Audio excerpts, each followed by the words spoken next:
నమస్తే, నేను దివ్య భారతి. ఎన్నికల ప్రత్యేక కథనాలతో మీ ముందుకొచ్చింది వన్ ఇండియా తెలుగు. ఇప్పుడు మనం పెద్దపల్లి లోక్సభ నియోజకవర్గం గురించి తెలుసుకుందాం.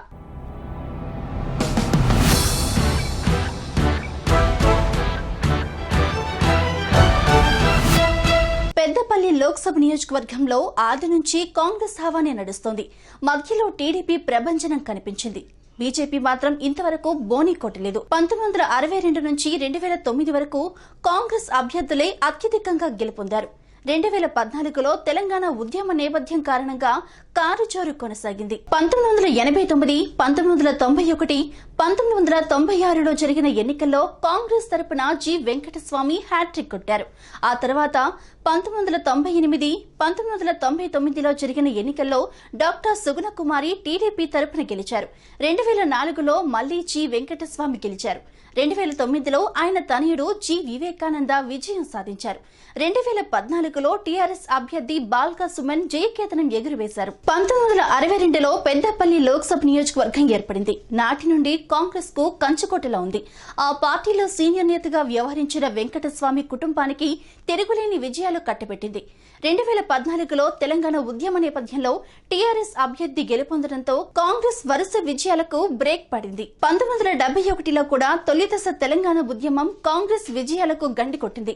ఈ పార్లమెంటరీ సెగ్మెంట్ లో పెద్దపల్లి, చెన్నూర్, బెల్లంపల్లి, మంచిర్యాల, రామగుండం, ధర్మపురి, మంథని అసెంబ్లీ నియోజకవర్గాలున్నాయి. అందులో చెన్నూర్, బెల్లంపల్లి, ధర్మపురి ఎస్సీ రిజర్వ్ స్థానాలు. పెద్దపల్లి పార్లమెంటరీ నియోజకవర్గంలో 14,25,361 మంది ఓటర్లున్నారు. అందులో 7,25,767 మంది పురుష ఓటర్లు, 6,99,594 మంది మహిళా ఓటర్లు ఉన్నారు. అయితే 2014 ఎన్నికల్లో 5,20,598 మంది పురుష ఓటర్లు, 5,01,586 మంది మహిళా ఓటర్లు ఓటు హక్కును వినియోగించుకున్నారు.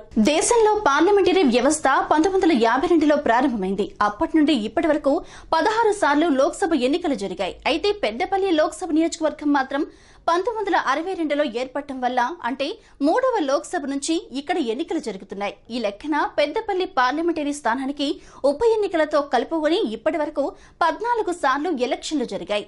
8 సార్లు కాంగ్రెస్, తెలంగాణ ప్రజాసమితి ఒకసారి, టీడీపీ 4 సార్లు, టీఆర్ఎస్ ఒకసారి విజయం సాధించాయి. పెద్దపల్లి లోక్సభకు 2014లో జరిగిన ఎన్నికలను కాంగ్రెస్, టీఆర్ఎస్ పార్టీలు ప్రతిష్టాత్మకంగా తీసుకున్నాయి. వ్యాపారవేత్త, సీనియర్ లీడర్ ఓవైపు, విద్యార్థి నాయకుడు మరోవైపు బరిలోకి దిగడంతో పోటీ రసవత్తరంగా మారింది. కాంగ్రెస్ నుంచి వెంకటస్వామి అలియాస్ కాకా తనయుడు జి వివేకానంద నిలబడితే, టీఆర్ఎస్ నుంచి విద్యార్థి ఉద్యమ నాయకుడు బాల్కా సుమన్ పోటీ చేశారు. అయితే 100 కోట్లున్న వివేకానందను గెలిపిస్తారా, తెలంగాణ కోసం ఉద్యమించి 100 కేసులు నమోదైన తనను గెలిపిస్తారా అంటూ నిర్వహించిన ప్రచారం వల్ల బాల్కా సుమన్ కు బాగా కలిసొచ్చింది. అంతేకాదు, కారుజోరు కూడా కొనసాగడంతో ఆయన గెలుపు ఈజీ అయిపోయింది. వివేకానందపై 2,91,158 ఓట్ల మెజారిటీతో బాల్కా సుమన్ గెలుపొందారు. 5,65,496 ఓట్లు సుమన్ కు రాగా 2,74,338 ఓట్లు దక్కించుకున్నారు వివేకానంద. అయితే తెలంగాణ ముందస్తు అసెంబ్లీ ఎన్నికల బరిలో నిలిచిన సుమన్ చెన్నూరు నుంచి ఎమ్మెల్యేగా గెలుపొందడంతో పెద్దపల్లి ఎంపీ పదవికి రాజీనామా చేశారు. దీంతో పదవీ కాలానికి దాదాపు 6 నెలల ముందే గుడ్ బై చెప్పాల్సి వచ్చింది. పెద్దపల్లి లోక్సభ సెగ్మెంట్ పరిధిలో 18,01,579 మంది జనాభా నమోదైంది. గ్రామీణ ప్రాంత జనాభా 65.22% కాగా పట్టణ ప్రాంత జనాభా 34.78గా కనిపిస్తుంది. ఎస్సీలు 22.39% ఉండగా ఎస్టీలు 4.57%గా ఉన్నారు. 2014లో ఇక్కడి నుంచి ఎంపీగా గెలిచిన బాల్కా సుమన్ విద్యావంతుడు. అంతేకాదు, ఉస్మానియా యూనివర్సిటీ విద్యార్థి నాయకుడు కూడా. ఆయనకు గ్రామ స్థాయి నుంచి రాష్ట్ర స్థాయి వరకు వివిధ సమస్యలపై అవగాహన ఉంది. మూతపడ్డ రామగుండం ఎరువుల ఫ్యాక్టరీకి 5,000 కోట్ల రూపాయలు మంజూరు చేయించి పునరుద్ధరణ పనులు వేగవంతం చేశారు. నిజామాబాద్ జగదల్పూర్ జాతీయ రహదారికి 246 కోట్లు, మంచిర్యాల చంద్రపూర్ జాతీయ రహదారికి 1,504 కోట్లు శాంక్షన్ చేయించారు. కేతనపల్లి బ్రిడ్జి పనులను స్పీడప్ చేశారు కూడా. రైల్వే లైన్ల విషయంలోనూ చొరవ చూపారు. సింగరేణిలో కారుణ్య నియామకాలకు రాష్ట్ర ప్రభుత్వం గ్రీన్ సిగ్నల్ ఇవ్వడం కూడా సుమన్ కు కలిసొచ్చినట్లయింది. పెద్దపల్లి ఎంపీగా సుమన్ పార్లమెంట్ పార్లమెంటులో ఏం చేశారనే లెక్కలు చూసినట్లయితే ఆయన మొత్తంగా 9 చర్చల్లో పాల్గొన్నారు. పార్లమెంటులో హాజరు శాతం 52%గా ఉంది. 2 ప్రైవేట్ బిల్స్ ప్రవేశపెట్టడంతో పాటు 272 ప్రశ్నలను లేవనెత్తారు.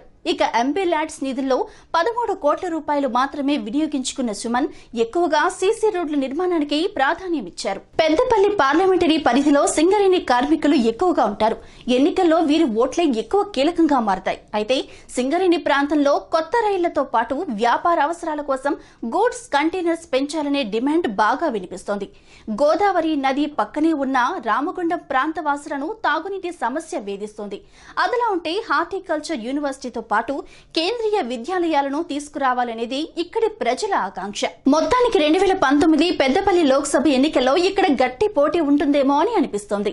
కాంగ్రెస్ నుంచి ఇన్నాళ్లు ఏకఛత్రాధిపత్యం కొనసాగించిన వివేకానంద టీఆర్ఎస్ గూటికి చేరడంతో ఆయన కారు గుర్తు మీద పోటీ చేయనున్నారు. దీంతో కాంగ్రెస్ తరపున ఆయనకు సరిపడా లీడర్ లేనట్లే కనిపిస్తోంది. ఇంతవరకు ఈ సెగ్మెంట్ లో ఖాతా తెరవని బీజేపీకి కూడా సరైన నాయకుడు లేడని చెప్పొచ్చు. అలా 2019 ఎన్నికల్లో పెద్దపల్లి పార్లమెంటరీ స్థానం టీఆర్ఎస్ అకౌంట్ లో పడినట్లేనని టాక్ వినిపిస్తోంది. సో చూసారు కదా, ఇవి పెద్దపల్లి లోక్సభ నియోజకవర్గ విశేషాలు. మరొక నియోజకవర్గ విశేషాలతో మళ్ళీ కలుసుకుందాం. Keep watching one India Telugu.